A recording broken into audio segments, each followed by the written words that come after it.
Jay from I Wonder UK. Just got back from walking 2 Moors Way, Devon coast to coast, and I thought I'll try and do an unpacking video and make it as quick as I can. I promise this time. I've got a couple of items, equipment changes that I did from when I did the Southwest Coastal Path, so let's get to it. This time I've spoilt myself with one of these babies, which is the Osprey Exos 48. Lovely bag. I do love the Osprey. They're a lot of money, but I think they're worth it. I'll start off with the simple little things. I always carry a bum bag. There's nothing really important to see in there. I've got a book, maps, some jelly babies left, little things like that, a bit of cash, you know, items that I need to be able to get my hand on immediately. I always have one. You look uncool, but who cares? Let's get down to it. At the top of the bag, I always keep, well, I've got my electrical items, we've all got those with the phones, etc. Hygiene, and like a missy bag, spare bits of string, cable, bank line, foil bag, toothpaste, etc. First aid kit. Make your own first aid kit. Don't buy one of them shitty ones from the shop where you're paying overprice. Work out what actually works for you. For example, I'm allergic to plasters, so I use microporous tape, etc. I won't open it and show you. If you want any advice, there's plenty on the internet. Got cream in the top, like I say. I always try and keep stuff I know I'm going to be able to want or need immediately. Water filter, which is a soy squeeze. That sits in the top. My cream. Head torch for the night. There's several out there. I think this is a decathlon one. I've got the Outkick Quark as well, but that's a decathlon one which works brilliantly. Movalat, which is essential for me for my back and a problem with my tendons. Some basic hand warmers. I did have a couple of nights where it was cold. Backup torch. This is one of those windy up ones, which I've had for 10 years or so. And what have I got in here? Oh, compass. Compass and things. So everything I need to get to on a daily basis. Let's get inside this baby. On the inside there's another zip pocket which I keep a few things. It's just everyday stuff that personally I use, but nothing of real really weight. I've got full litre size bottles, one on either side, but even though this is only the Exos 48, you can still get 2 of these in here, which is ideal for both sides of the pockets. In fact, let's tell you, I want to start on the outside of it. So those were in the pockets on the side. We've also got zip pockets, which is ideal. That's big enough for my phone. Same on the other side. There's the brain at the top. I love these, what I call a kangaroo pouch. On the inside of that I've got waterproof jacket. Again, this was a special treat. I took this away September and I got finished yesterday, September the 23rd. So I've carried a waterproof with me and I've been lucky. I've had 8 days and it only rained on the very last day. But I have a waterproof and poncho as well. I find a poncho, when it's a bit warm, you can chuck a poncho on. It protects your bag and everything in it, but you can still get the air underneath it. They're not always brilliant. This is a nice lightweight one. I think it's a snug pack. But that goes with me wherever I go. Oh, that's always on the outside drying. That's what I wipe my tent down in the morning. And I think, what else have we got in here? Maps and notebooks. Another ideal place for them to sit so I can get to them really quickly. Ziploc bags, they're your friend. Cheap, cheerful, but they work. Keep everything waterproof. Let's have a look on the inside. I've got this. One of those things that I think is a little bit of a swizz. That's what I keep my insulated jacket in, by the way, which is this one. I have got a down one as well, but this one is from Decathlon. I think it's about 25, 30 quid. I've used this so much. It's bloody crazy. It's really, really good. And I could stuff it down into that stuff sack, which is ideal. What was I saying about the bags? These are a lot of money, as we all know, these Osprey bags. And I bought this one new. My last one I bought second hand. I was lucky enough to get a second hand one. But this doesn't come with the actual waterproof on the outside. Lucky enough, I had another rucksack. Let's go for the fluorescent green, make sure we've been seen, which absolutely fits that. I used the same wind cheater, which I did on the southwest coastal path, which I think was about £8 off of AliExpress. But this thing is bloody magic. It's £8. You put it on, you can feel it stopping the wind, and it's also shower proof. I wouldn't wear it in heavy rain, but if there's a bit of a shower on and then it stops again, have a look on AliExpress and get yourself one of them things. £8 and it weighs nothing and screws down into nothing as well. That's the thing that fortunately us men can use in the evenings. It's one of those things with little shaky smelly things you put in the washing machine, but it's got a good sealable cap and a nice big, not that I need big, lid on the top of it that actually locks down as well, which is ideal so you don't have to get out of the tent in the evening. This is another new thing that I bought myself. When I was southwest coastal path in March, April this year, obviously it was a bit cold and I had a silver foil, like floor lining underneath my thing, which works really well. I've got this and I can't remember where I got it at the moment, but I think it's called Light AF. I think we all know what that means. It's this black stuff. It's only, I don't know, 3mm maybe. That works brilliantly, but not only because it insulates the ground, it should also be called Sticks Like Shit, because your mat sits on the top of it and doesn't slide around in the night, so you don't end up washing from side to side of it. I think it's quite expensive. I think it's about £16, but that I think it weighs less than 100 grams, or maybe about 100 grams. This time with my Osprey AG65, I always keep the tent in the bottom on the theory that it's got a separate compartment. This bag hasn't.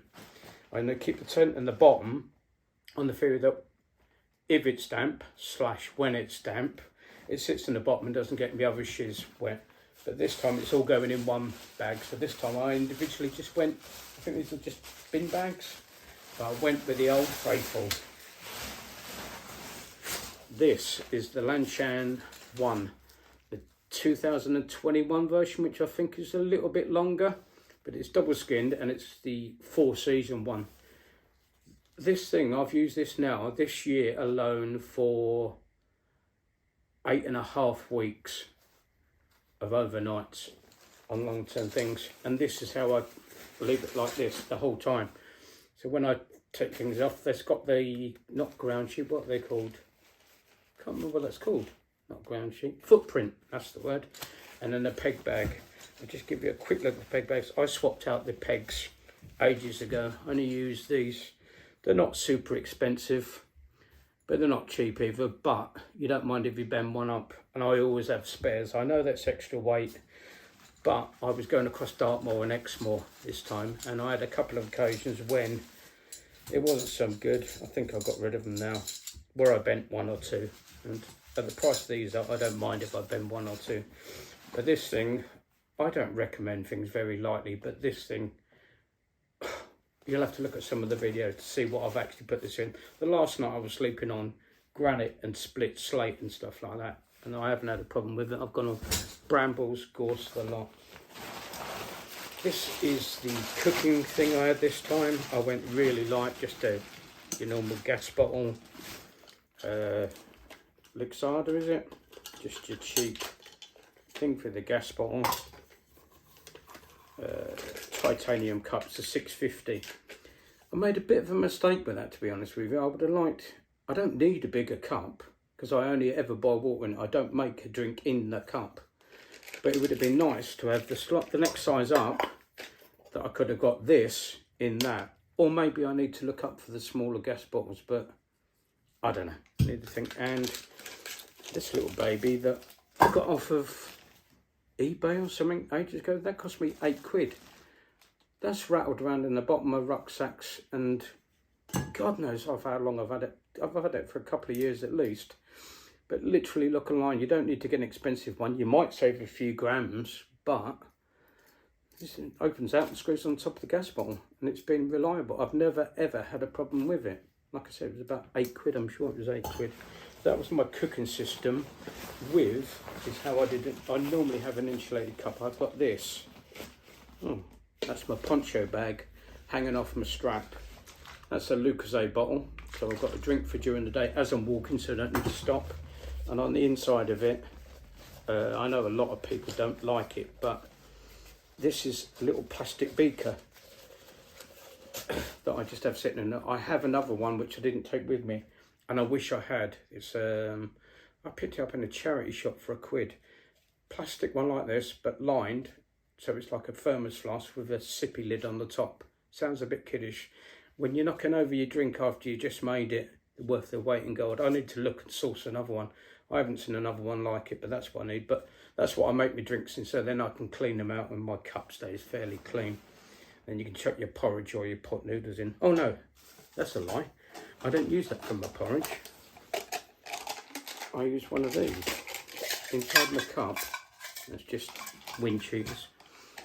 One of these type things from the supermarket. I don't use loads of them. I have one for the first day, and then I bag up in Ziploc bags my own little recipe of porridge.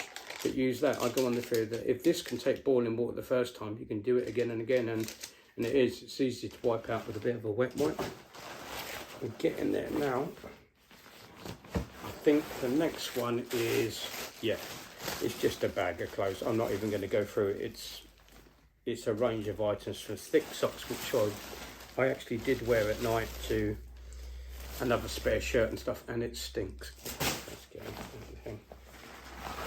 What's left of my food bag? Someone asked me, literally while I was on this trip, what do you eat while you're away? And I had to be honest. I said, to be honest with you, I've got to the stage now that all I ever take with me is porridge, cup of soups and pot noodles. Just so I know I can always have something hot and I just need water. I've got a filter, so I can always get water. I can always heat up some water. I've always got a hot drink of some kind. And I've got tea bags and those little sachets of coffees. But I don't take dehydrated food or anything with me because the weight gets ridiculous. I had, let's call them the generic tracker bar type things. I was walking for 8 days and I had perhaps a couple of those a day. You start adding it up, I had just under 2 kilos of weight of dry porridge and tracker bars and 4 or 5 pot noodles in Ziploc bags. That was it. So that's how I try and keep the weight down. Weight down on this bag this time, literally just weighed, it was 11k, which was great for me. I was carrying over 20k on the southwest coast of Bath and I regretted it. At 11k, that's dry weight or base weight, I think you call it. So that's no water, but normally I carry 2 of these, which they're a litre each. And the 500ml on my chest, that's 2.5 litres, 2.5 kilos, sorry. And then nearly 2 kilos of food. So that's 4.5 kilos straight away before you consider nothing else. And now we come to, oh, let's just do these quick. I think everybody knows about these. Mr. and Mrs. Anchor with a W, I'm not sure what they are. They're 20,000 megabytes. These lasted a lot better this time because it wasn't so cold. But when I went in March, April, I could literally just charge my phone about 3 times from one of these. Where at home in the warm, it would last 6 to 7 days. And that's just the cold. I've got them in sleeves off an old wetsuit that I've cut down and to protect them, and then put them in Ziploc bags as well. Last not least, let's put the bag to one side for a minute, this is where I messed up a bit. For this trip, like I said, I started on the 14th of September. And I thought I'm going to go lightweight as I can this time so it doesn't hurt so much. So I got my lightweight sleeping bag out and I checked the weather forecast, kept checking the weather forecast. And in the end, I went for this, which is, I'm only small. That's a little hand. This is the 650ml titanium cup to give you an idea of the size. Perhaps 2 of them and a bit wider. But it's light. I think it weighs about 700 grams on it. But the comfort rating on this is 17. The limit is 12 and the extreme is 5. I checked before I left, and I'm quite a warm, I'm not a cold sleeper. So I checked before I left and it was minimum of 11 degrees at night for the whole time I was away, and about 5 or 6 days after. The first night I was sleeping naked, absolutely no problem. Second night, not so good. Third night it dropped down to 2 to 3 degrees. Lucky enough, I've got my insulated jacket, which I don't like wearing in bed, but I'll put over the top of me. This is a new Thermarest Neo Air, I think extra light. It's the little short yellow ones. I think you can find them. I'll put in a description somewhere of what it actually is if anybody's interested. It was a lot of money, but the one I used last time was about 20 quid. Worked brilliantly, but it weighed about a kilo. This one weighs about 300, so that's why I went for it and spoilt myself in the end. You have to get used to it. I'm a short ass. This is only like a 2/3, I want to say, and I'm a side sleeper. There's not much room on it. If you're a normal, I call a normal size buck or bigger, you might struggle with it. I side sleep the first couple of nights. It took to get used to, but as you get tired, you adapt, don't you? And come up, your legs are hanging off the end of it. But warmth wise, perfect. I had a Trekology pillow, and the frigging thing I used once, I can't remember how much are they were about 12, 15, 17 quid, the Trekology pillow. Used once, didn't work after that, and it's got tiny pinholes, not even one puncture. My girlfriend Elle bought 2 of these in the local community shop for £1, so that was 50p. It's only got the stupid little valve on it, like you have to blow up, but that worked a treat. And it's got this lovely soft velour lining, not so light, but it bloody saved the day. And because I've paid so much money for that pad, I didn't want to start putting my stinky condensing breath in, so I got one of these flex tails. And for the little, I think 3 or 4 quid extra, I went for the big duty. So if I'm away for a long time, I know it won't need to be recharged, but these things, literally 3, 4, maybe 5 seconds and it's done up, rather than taking the bloody air out of your lungs at the end of the day. And we all know what that's like. And I'm not going to over egg this and say this was a lifesaver, but I carried this before. Now, I don't know if anybody's ever seen one of these. Well, I'm sure you have. These have been on YouTube, and I'm trying to think who. I'll put it in the description or something somewhere of who actually talked about one of these. It's marketed like a bivvy bag, 3F UL gear, so it's the same as my Lanshan. This thing, it's like a plastic bag initially, but it's got like a little bit at the end. I'll put it over my head just to display it. That goes over your feet. So at night, when it dropped down to 3 degrees, I put a jacket over the top of my chest to keep my core temperature in, and then this over the top of that. And oh my God, I think this was 6 or 8 quid. I've had it a long while now. I've had it 8 or 9 months. I bought it last year, I think the end of last year before Christmas. I haven't looked up about them, but I would definitely buy one of these again for the weight of it. I think it's less than 100 grams, but the difference it can make to your sleeping system, like I said, these, when we got on here, comfort is 17 and limit is 12. Well, I was pushing my luck anyway because it was 11 degrees, but this went down to 2 to 3 degrees, and with the sake of my insulation jacket over the top and then this over the top of that, made the world of difference. I thought I'd do a quick video. I hope I've kept it as short as possible. I know I can rabble on for a long time. Someone asked me about it. I thought I'd do it. My stuff stinks, and I thought I'm going to do this before I get it all out, and then it'll be gone, and then I'll forget about it. So it's all good. Have a look at some of the videos. I've done Two-Moors Way. Great walk. The first 4 days, brilliant. The walk to Ivy Bridge was lovely. Quite interesting going through the villages. 2 days out on the moor. 2 days, 3 days out on the moor. First 4 days, excellent. The next 2 days, for me, not so good. It was almost like a chore. You go out on the path for about 10 minutes, get your feet wet, and then you're doing road work. And I don't like road work on the best of times. And then you go back on the field again and get your feet wet. So the first day I did 21 miles. Second day I did 14. I didn't like it. That was day 5 and 6. And that's to join up to Exmoor. And then the last 2 days, was it worth it? Oh, yes. Exmoor, the first time I've been out on Exmoor, absolutely fantastic. Bloody loved it. I had excellent weather. I was really lucky. It kept dry and it was sunny / clear all the time. Had a little bit of wind, but it was perfect. I was just doing it. If you could cut out the middle bit, would be even better. But I'm just seeing if there's anything else, and it's not. There's a sachet of coffee. Do the Two-Moors Ways. Like I say, I'll try and keep this short. Please have a look at some of the other videos I've done. Southwest Coastal Path, Norfolk Coastal Path, Peddars Way and Two-Moors Way. And I'll be doing more in the future. Thanks for joining me. It's Jay from My Wonder. I'm out of here. Peace.